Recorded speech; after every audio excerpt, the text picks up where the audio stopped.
Woo! Ladies and gentlemen, thank you for coming back. I wanted to give a small review to the Victron 7515 solar charge controller. I should have just bought that one from the get-go. It's a great little charge controller.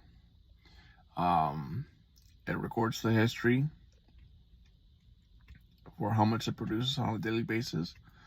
Lately here, it's been raining. However, today with my 400 watts, we generated close to 1,000 watt hours of power, which topped off the batteries in one day, which is great because I've been running the lights on and the windowless unit. So I'm very happy with that purchase.